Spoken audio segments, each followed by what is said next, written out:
Alright people, welcome back to Conquering Commander. We are going to be looking at a game featuring the power-hungry Commander 2013 pre-constructed deck in a multiplayer game.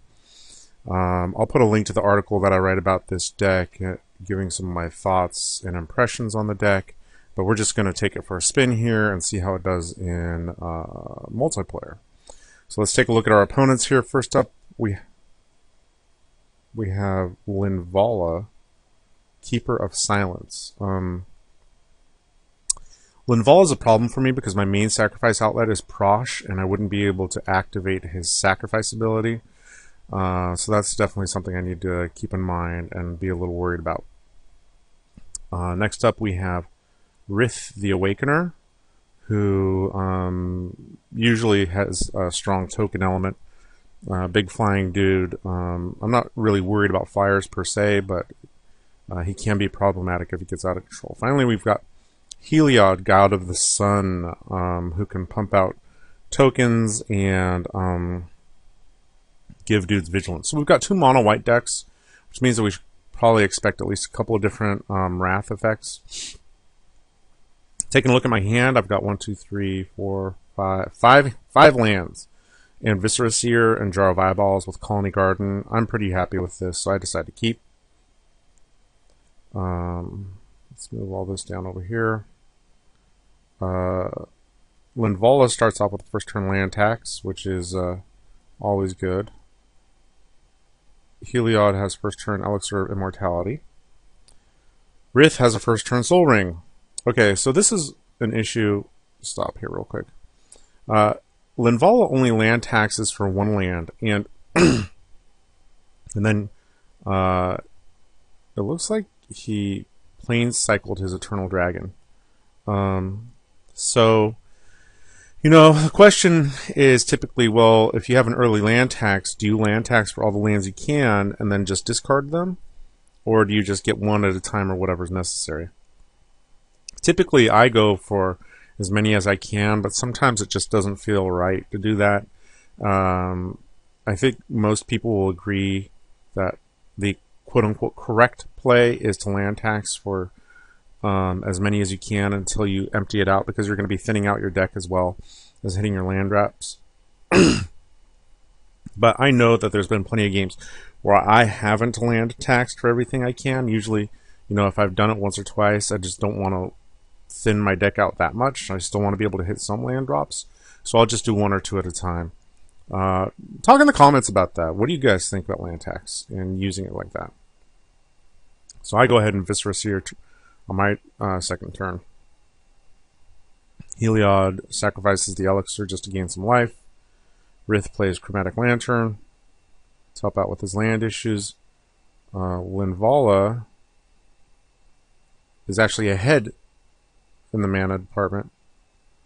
So land tax did not trigger.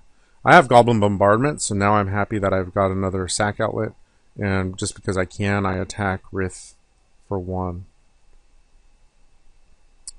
Heliod does nothing.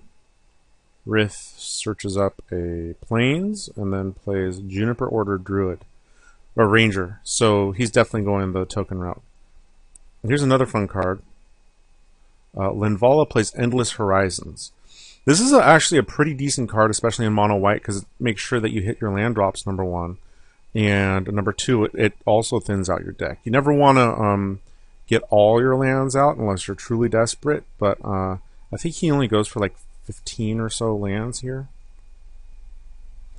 Let's see. Yeah, it looks like 15 or something like that.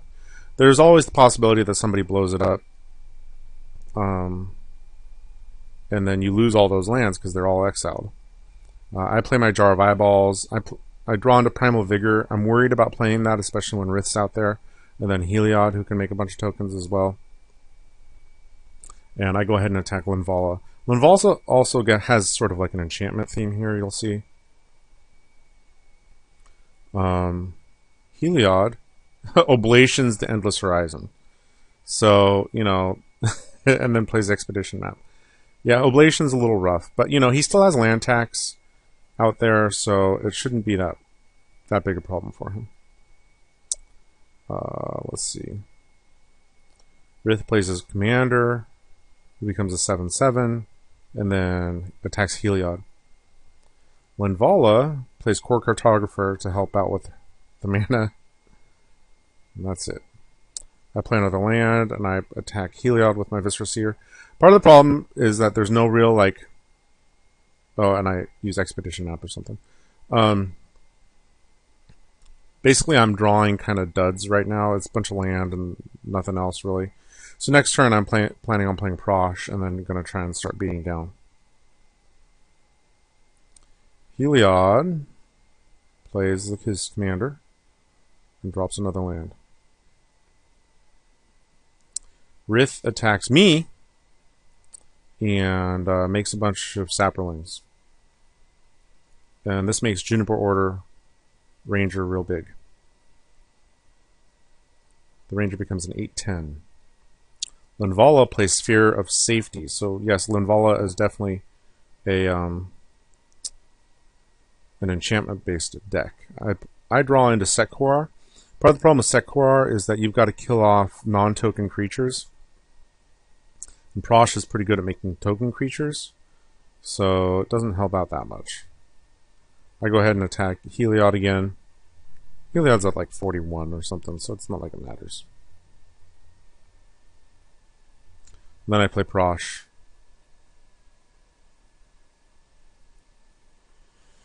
Okay, so Heliod goes ahead and sacrifices Expedition Map to get Nykthos, and plays Nykthos, and plays Angel of Jubilation. This hoses me completely because I can now not use my Goblin Bombardment or my Prosh to sacrifice any of my little kobolds. If I'd wanted to, I guess I could have, before the Angel resolved, thrown a bunch of the kobolds using Goblin Bombardment at somebody. I just didn't. I didn't think about it. I didn't think it was really worth it. I'd rather have a bunch of little blockers, especially with the tokens out there. So, doesn't really matter in this game. But so Rith attacks Linvala,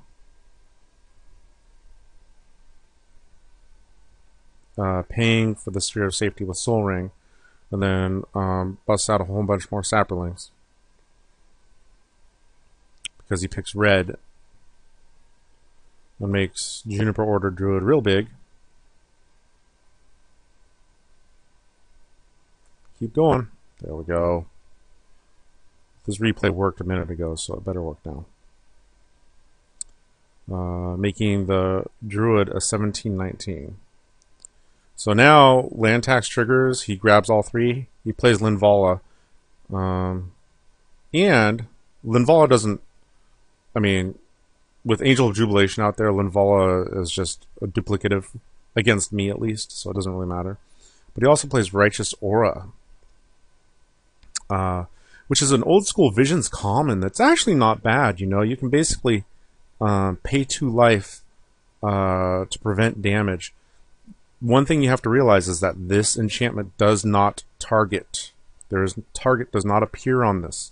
So if somebody attacks you with Ural or something else that has protection, you can target it with the aura. Well, technically not target it. But you can use it to prevent the damage with Righteous Aura.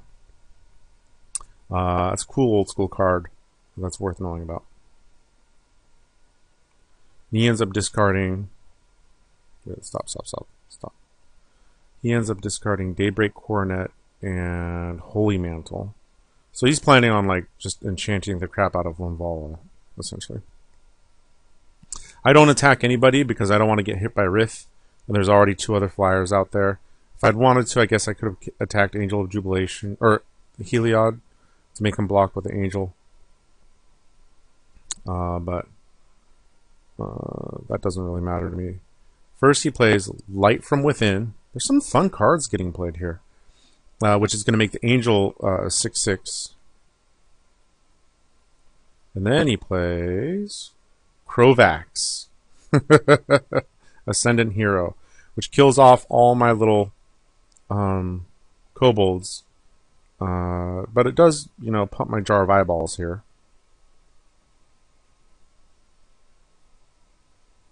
It makes me kind of sad. Wait, what happened? Did I miss something? Where did my jar go?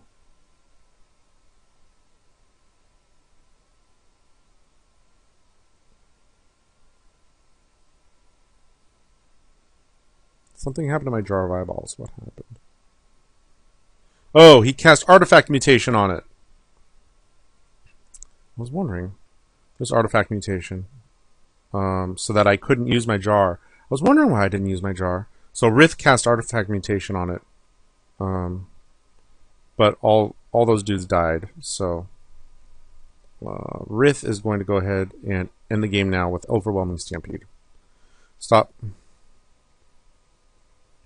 So when you've got a ton of tokens and Overwhelming Stampede and a big beast like Rith out there, like the Juniper Ordered Ranger is a 42-44 Trampler. All these Saplings are 22-22s. It doesn't matter. That just ends the game. So anyhow, you know, I didn't really draw into anything that helped me a ton here. A board wipe or some removal would have been nice. Righteous Aura doesn't help him because he's tapped out. And yeah, he just beats down and wins. So, you know, it's a good, yeah, and the Heliod guy says he needed one more turn. And this guy's like, I should have left some mana open, but it doesn't matter. I mean, we're dead. Everybody's dead. So yeah, that's just how it happens sometimes. Sometimes you don't get a whole lot going on. Turn 7 win. Alright, hope you guys enjoyed that. Thanks.